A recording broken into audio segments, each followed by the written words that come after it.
Hello guys, bersama saya lagi dalam Alright Nova Channel. Gempak dan mengejutkan ya, update terkini keadaan Mahathir Mohamad yang berada di Institut Jantung Negara, sahabat-sahabat semua. Jadi perkara ini yang menarik ya untuk saya berikan update kepada anda. Dan kenyataan daripada KSN, Ketua Setiausaha Negara, katanya PMX kerajaan hari ini lebih berani daripada pemimpin-pemimpin Perdana-Perdana Menteri yang ada ataupun pemimpin kerajaan-kerajaan sebelum ini. Jadi apakah yang dimaksudkan oleh KSN itu? Ini yang menarik untuk saya kongsikan bersama dengan anda sahabat-sahabat semua.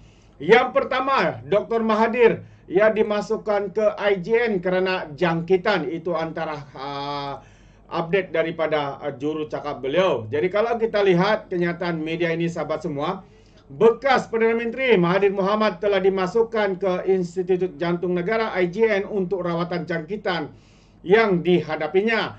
Menurut kenyataan yang dikeluarkan juru cakap beliau hari ini, bekas ahli Parlimen Langkawi itu juga berusia 98 tahun telah dimasukkan ke IJN pada 26 Januari yang lepas. Mahathir sedang menerima rawatan katanya hak untuk jangkitan di IJN disusuli dengan tempoh berehat untuk pemulihan yang optimum, kata juru cakap itu menerusi aplikasi WhatsApp hari ini.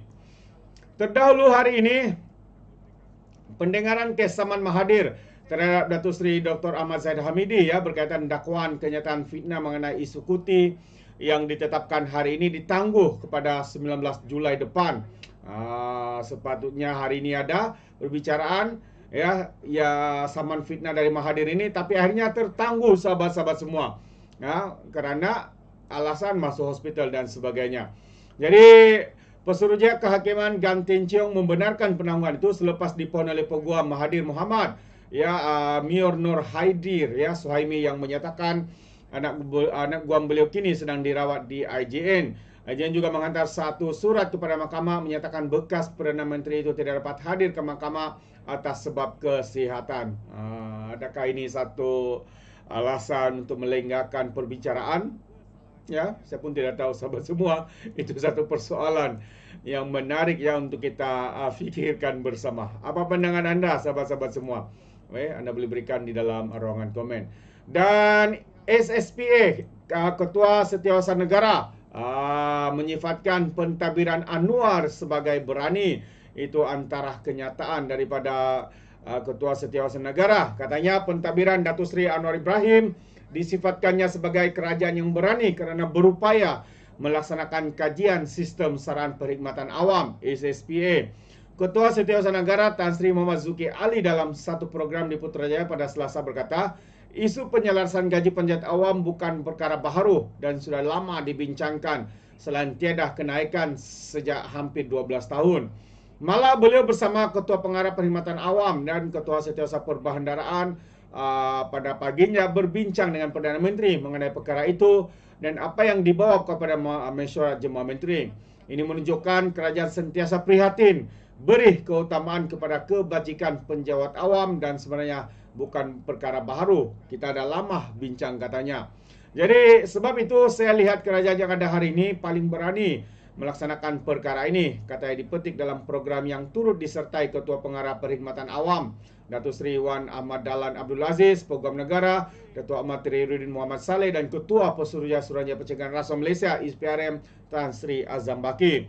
Anwar baru-baru ini berkata hasil kajian SSPA dijangka diumumkan selewat-lewatnya suku keempat tahun ini, kata Perdana Menteri Datuk Seri Anwar Ibrahim.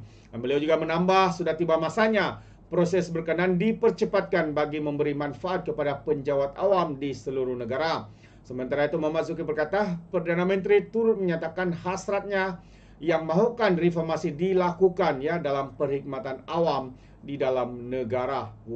Terbaik sahabat-sahabat semua. Jadi kita boleh nampak bagaimana kesungguhan, komitmen yang dilakukan oleh kerajaan khususnya di dalam pentadbiran Datuk Seri Anwar Ibrahim hari ini dengan sungguh-sungguh mahu melihat untuk nasib penjawat-penjawat awam itu ditingkatkan seperti kenaikan gaji, skim pencen dan sebagainya. Jadi kita harapkan ianya dapat berjalan dengan lancar. Dan sebagai tambahan sahabat semua, sebelum saya mengakhiri perkongsian hari ini, Keadilan Kuantan anjur pendaftaran padu kepada penduduk. Satu usaha yang mantap ya. Apabila Keadilan Cabang Kuantan melakukan sesi pendaftaran penggalan data utama iaitu padu melibatkan 4,000 penduduk di parlimen tersebut baru-baru ini. Aktiviti turun padang itu turut melibatkan kerjasama wanita cabang Kuantan dan pejabat Sekretariat Muafakat Sejahtera ya PPR Pinggiran Putra Kuantan. Ketua cabangnya Fakrul Anwar Zulkawi berpandangan penyertaan agensi kerajaan dalam memastikan ya program padu berjalan lancar sebenarnya amat diperlukan. Katanya agensi-agensi kerajaan seperti PSMK ini perlu dimanfaatkan bagi memastikan penyertaan meluas rakyat Malaysia untuk menjayakan pendaftaran padu yang dijangka berakhir pada 31 Mac 2024 ini. Dalam pada itu ketika Ketua Wanita Cabang Keadilan Kuantan Sri Dayu Samsuri memaklumkan sesi pendaftaran telah digerakkan sejak padu mula dilancarkan bulan lalu bagi membantu agensi-agensi kerajaan dan komuniti-komuniti setempat bagi menjayakan inisiatif kerajaan itu.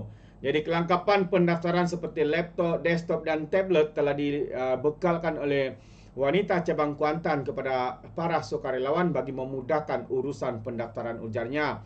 Sementara itu, penolong pegawai PSMK Pinggiran Putra masih tak menyifatkan musim cuti umum adalah waktu sesuai bagi penduduk untuk meluangkan masa ke pendaftaran padu. Terbaik.